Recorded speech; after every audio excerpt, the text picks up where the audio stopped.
বাংলাদেশে যে সকল সময়ে ফিল্ম চলে সেই দুটি সময় হচ্ছে ঈদ উল ফিতর এবং ঈদ উল আজহা। এই দুই ঈদে বাংলাদেশে মূলত যে সকল ফিল্মগুলো রিলিজ হয় সেগুলো যেমনই হোক না কেন অ্যাভারেজ কালেকশন করার ক্ষমতা রাখে, কারণ এই টাইমে মানুষ বেশি সিনেমা দেখে। তো ঈদের টাইমে যে কোনো মুভি রিলিজ করে দাও, আপনারা সফল হবেনি।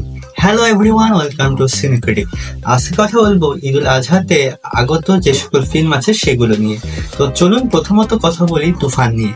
তুফান নিয়ে বেশি কথা না বলে তুফানের যে লিগ সেগুলো নিয়ে আজকাল বেশি কথা হচ্ছে। হ্যাঁ, লিগগুলো আসছে ভালো, তবে লিগগুলো যেন বেশি না আসে, কারণ এইভাবে লিগ আসতে আসতে ফিল্মটার প্রতি মানুষের একটা আগ্রহ কিছুটা হলেও কমে যেতে পারে।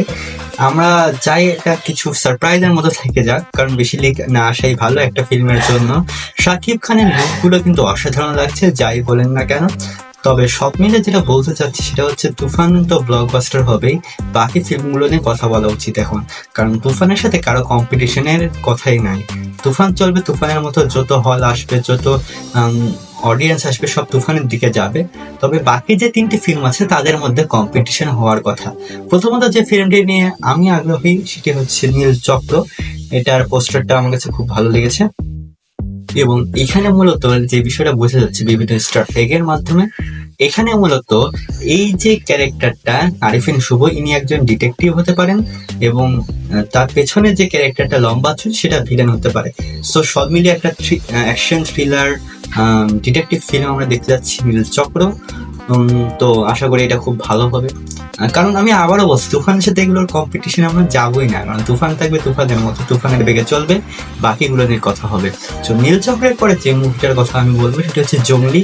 অনেকে পুষ্পা ভার্সন বলছেন, অনেক কিছু বলছেন, আমি ওদিকে কান দেবো না, এদিকে কান না দিতে আপনাদেরও বলবো। কারণ দেখেন, বাংলাদেশে কোনো একটা কন্টেন্ট বানালে, যে কিছুদিন আগে যে লিগগুলো আসলো শাকিব খানের, সেখানে অনেকে রণবীর কাপুরের সাথে তুলনা করছে, মিলে রণবীর কাপুর।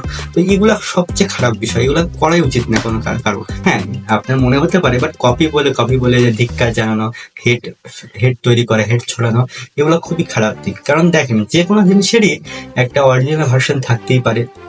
যে কোনো জিনিস এখন আপনি মৌলিক করতে যাবেন, এর কোনো একটা ভার্সন থাকতেই পারে, কারণ এমন কিছু প্রায় সবকিছু হয়ে গেছে। তাছাড়া গ্যাংস্টার ফিল্মে কিছু না কিছু বিষয় মিলে হয়ে যায়।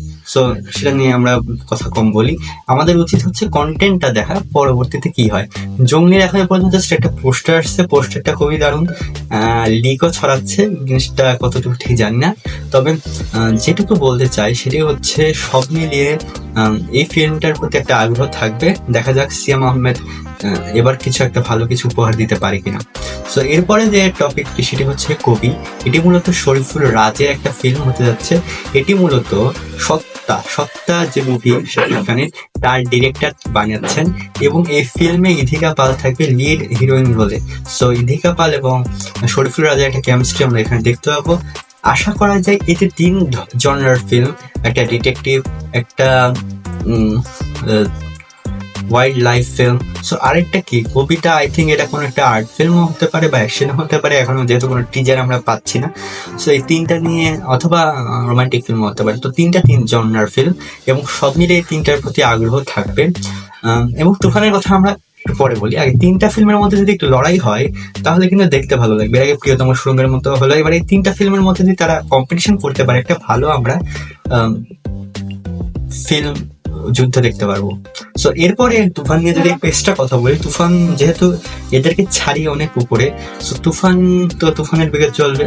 সো সেখান থেকে তুফান দেখার জন্য আমাদের কি প্রস্তুতি নিতে হবে? প্রস্তুতি এটাই যে শাকিব খানকে আমরা এবার নতুন লুকে দেখতে পাবো। পজিটিভ নেগেটিভ যাই মনে হয় সেটাই বলবো, কারণ এতে শাকিব খানেরই উন্নতি হবে আর বাংলা ইন্ডাস্ট্রির উন্নতি হবে। সো এরপর আরেকটা টপিক নিয়ে কথা বলা যাক, এটা নিয়ে আলাদা বড় ভিডিও বানাবো, তবে ভালো আমি এখনই বলে দিই, সেটা হচ্ছে তুফানের পার্ট 2 আসছে, আসার কথা। যেরকম কেজিএফ চ্যাপ্টার 2 আসছিল, এটারও পার্ট 2 আসতে পারে, তুফান 2। যদি সেটা সফল হয় তুফান 3 হবে, কারণ যেহেতু দেখেন চলচ্চিত্রদের একটা ক্যামি রোল আসবে, শুধু ক্যামি রোল দিয়ে কি বা করবে। আমাদের আমাদের একটা পারফেক্ট ফ্র্যাঞ্চাইজি তৈরি করা যায়, তুফানের ফ্র্যাঞ্চাইজি। তো এই ছিল আজকের ভিডিও। আশা করি সকলে বুঝবেন যে প্রত্যেকটা সিনেমাকে আমরা সম্মান করি, দেখার চেষ্টা করি, কারণ কোনো না কোনো সিনেমাতে কিছু না কিছু জিনিস ভালো থাকে। একটা নায়ককে ভালোবাসি করে অন্য নায়কদের হেট করবো, জিনিসটা খুব খারাপ লাগে আমার কাছে। সো কারণ বাকিদেরকে সুযোগ দেওয়া উচিত, দেখা উচিত, তাদের মধ্যে কম্পিটিশনটা হোক, দেখা যাক কোনটা ভালো হয়, কারণ পরিশেষে বাংলা সিনেমারই উন্নতি হবে।